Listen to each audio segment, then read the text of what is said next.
السلام عليكم، اهلا بيكم. معاكم كريم. فيلمنا النهارده بيطرح سؤال وجودي وجوهري: هل ممكن العقل البشري يتسبب في دمار البشرية كلها؟ وهل البشرية هي اللي هتدمر نفسها في الاخر؟ فيلمنا بيبدأ في مانهاتن، والصراصير بتنتشر وبتتسبب في نقل مرض مميت، وبيموت عدد كبير جدا من الاطفال. وفي محاولة بائسة لوقف الوباء، دكتور بيتر مان رئيس مركز السيطرة على الامراض في نيويورك بيطلب مساعدة عالمة الحشرات سوزان تايلور، وبتصنع سوزان هجين حشري مزيج بين النمل الأبيض والسرعوف، والهدف منها الحشرات دي هي إطلاق إنزيم يسرع عملية التمثيل الغذائي للصراصير، بالتالي تموت الصراصير من الجوع. والحشرات الهجينة دي هيكون عمرها قصير، والمفروض إن هي تموت خلال أشهر عشان ما يفسدوش النظام البيئي. وبالفعل بيطلقوا الحشرات الهجينة وبتقتل الصراصير، وبيتم القضاء على المرض تماما، وبيتم إنقاذ آلاف الأطفال. وبيتجوز بيتر وسوزان ويعيشوا في تبات ونبات وما يخلفوش صبيان وبنات. وبعد 3 سنين بنشوف كاهن بيجري من كائن مجهول ومحاصر على سطح مبنى، لكن اللي بيطارده بيحاول يكسر الباب. وبيقرر الكاهن ان هو ينط على سقالة، لكن بيشوف الكائن قدامه وبيقع من الرعب ويموت. وعيل صغير من المبنى المجاور بيشوف الجثة وهي بتتاخد للمجال، لكن الموضوع ما شغلش تفكير. وبيستعد بيتر وسوزان ان هم يعملوا معرض حشرات، لان بيتر عايز يخلف من سوزان بيديها منشط عشب يساعدها في الحمل. وبيروح بيتر لموقع تحقيقات لان الشرطه لقت مهاجرين غير شرعيين ومحتجزينهم في بنايه. وجوش صديق بيتر بيقوله ان هم عيانين بالحمى الصفراء، والمبنى نفسه اصلا واجهه للانشطه غير القانونيه، واللي بيديرها هو الكاهن اللي وقع ومات.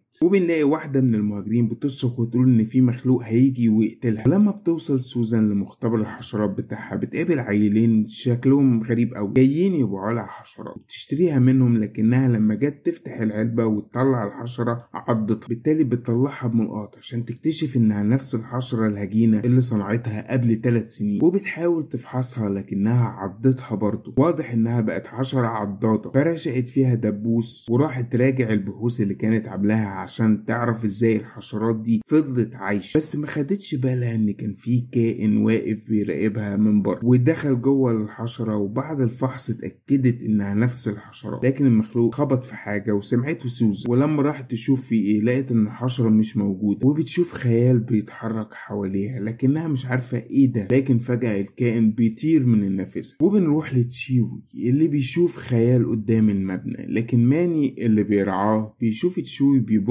عليه ومش بيلاقي حاجة. وسوزان أكدت لبيتر إن الحشرات الهجينة دي لسه عايشة. وفي اليوم اللي بعد كده بيروحوا للعيال اللي باعوا لها الحشرة ويسألوهم إذا كانوا شافوا شرنقة البيض دي قبل كده ولا لأ في الأنفاق، لكن الواد بيقول لها وعهد الله يا أستاذة ما شفتها. فبيدخلوا أوضة علشان يدوروا فيها على أي أدلة تدلهم، لكن مصباح بيتر بيقع وبيحاول يجيبه لكن إيده مش طايلاه. وبتحاول سوزان تجيبه لأن إيديها أصغر، لكن كان في كائن تحت هي ما كانتش شايفاه وخلاص كان هيعضها.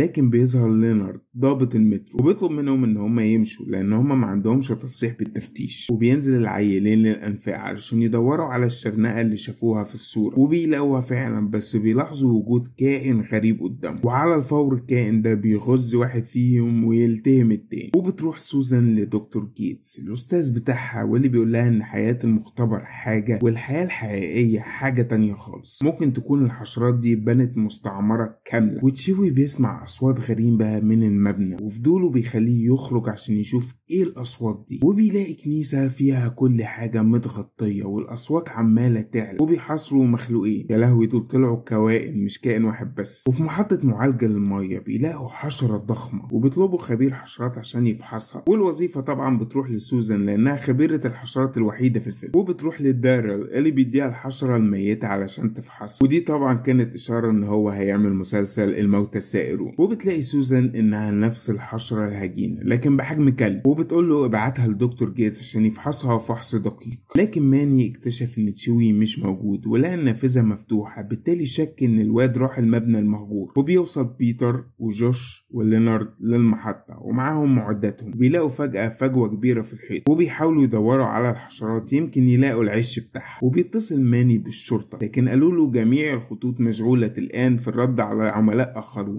بالتالي قرر ان هو يدخل المبنى ولقى مدخل بيودي للمجاري، وسوزان اتصلت ببيتر وبتقوله لازم نتقابل في المترو عشان اقولك على اللي لقيناه. وبيتر بيوصل لأوضة مليانة براز على الحيطة، ولما وصلت سوزان للمحطة واثناء ما هي منتظرة بيتر بتبص على الصور الحشرة وبتلاقي انها بتكون ما يشبه قناع جمجمة بشرية، وفجأة بتدرك ان هي لوحدها في المحطة وقررت تمشي، لكن بتشوف خيال شخص واقف على الرصيف وبتحاول تنادي عليه لكن مفيش استجابة. بالتالي بتقرر تمشي، لكن بيظهر المخلوق اللي واخد شكل بشري لكنه حشرة، واول ما بتشوفها سوزان بتاخد الجلابية في بقها وتجري، لكن الحشرة خدتها وطارت بيها في النفق. وبنلاقي جوش بيجمع فضلات للفحص، كان لازم تكون دي اشارة ليه ان هو هيعمل دور سانوس وهيجمع حجارات الانفينيتي، لكن في الاثناء لينارد بتظهر له حشرة وبيسحقها برجله، وبيحاول بيتر يلحقها عشان يفحصها لكن الاتنين بيقعوا من فوق. لينارد بيقول لجوش روح انت اطلب المساعدة لان مفيش طريقة تانية يقدروا بيها يطلعوا تاني. وبتفوق سوزان عشان تلاقي نفسها في اعماق المجال، وبتلاقي انبوبة وجثث، وبتقرر تروح ناحية النور وتحاول تستغيث بالناس اللي فوق لكن محدش بيسمعها. وبتظهر حشرة وبتهاجمها لكنها بترشق فيها الانبوبة وتجري وتهرب لمستوى تاني، وجوش مش لاقي طريق للخروج وبيتوه لكنه بيلاقي باب معدني، واول ما بيفتحه بيلاقي شرانق بيض للحشرات وبيشوف حشرة جوه وبيقرر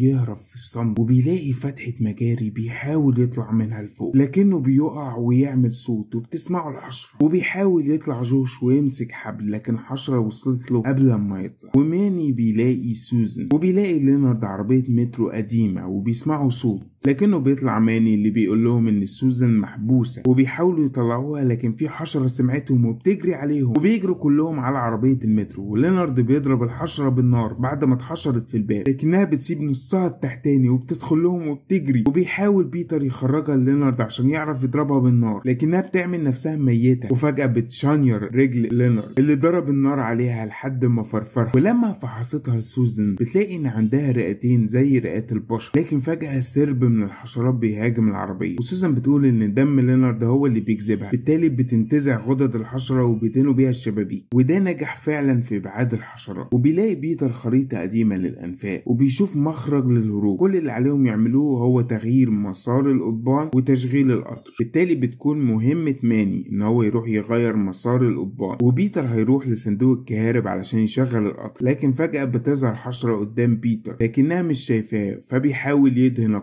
وبتتوقع سوزان ان الحشرات اللي هاجمتهم كلهم اناث لان الذكور بتكون اصغر حجما ولونهم افتح ومش بيطيروا، ولو قدروا يقتلوا الذكر الوحيد اللي في المستعمرة هيقدروا يبيدوا المستعمرة كلها. وبالصدفة بيلاقي ماني تشيوي بيحاول يقنعه يجي معاه لكن حشرة بتظهره وبتغزه في صدره، وبينجح بيتر في تشغيل القطر وبيشغل لينارد القطر ويبدأ يتحرك فعلا لكنه بيطلع دخنة ويقف. وبتنجح سوزان ان هي تلاقي تشيوي ومفتاح تبديل القضبان، وبيلاقي بيتر مخرج تاني عن طريق مصعد النفايات، وبيلاقي سوزان وتشيوي بيحذرهم ان في حشرات بره، وبيشوفهم لينارد ان هم محاطين بالحشرات، بالتالي بينزل من القطر وبيحاول يجذب الحشرات ناحيته لكنه بيروح في التيس. وبيحاول بيتر يهرب سوزان وتشيوي من مصعد النفايات ومش بيطلع معاهم لانه لازم يشد الحبل، لكن الحشرات بتسمعه وبتقرب وبيحاول يهرب من نفق صغير لكنه بيلاقي نفسه في عش الحشرات، بالتالي عنده فرصة ان هو يدمر كل الحشرات. وبتحاول حشرة انها تقطع كابل المصعد عشان توقع سوزان، لكن بتنجح سوزان وتشيوي ان هم يخرجوا قبل ما يقع المصعد. وبيلاقي بيتر انابيب غاز وبيحاول يفتحها كلها بفاس، لكن الصوت بيجذب الحشرات ناحيته، وبيحاول يطلع ولاعة عشان يولع فيهم لكنها مش شغالة وبتقع منه في مية المجال، وبيحاول يضرب المعدن بالفاس عشان يعمل شرارة تولع في المكان كله. وفي اللحظات الأخيرة الشرارة بتتعمل فعلا وتولع في الكل كليل، وبتظهر الحشرة الذكر وبتحاول تلتهم تشيوي، لكن سوزان بتعور نفسها علشان تجذب الحشرة ليها وبتجري ناحية المترو. في اللحظة الأخيرة بتتفادى المترو اللي بدوره هرس الحشرة، وبيتضح ان بيتر نط في مية المجاري قبل ما يولع في الحشرة. هل عجبكم الفيلم ولا لا؟ يا ريت تقولوا لي تحت في التعليقات. لو عجبكم الفيديو بقى ما تنسوش تدوسوا لايك وشير الفيديو عشان نقدر نوصل عدد اكبر من الناس، ولو عجبكم المحتوى بتاعي ما تنسوش تشتركوا في القناه وتفعلوا الجرس عشان ما يفوتكوش اي فيديو، بس ما تخلوش اي فيديو او اي فيلم يليكم على الصلاه وعلى ربنا. خلاص كده الفيديو خلص، اشوفكم في الفيديو الجاي. سلام عليكم.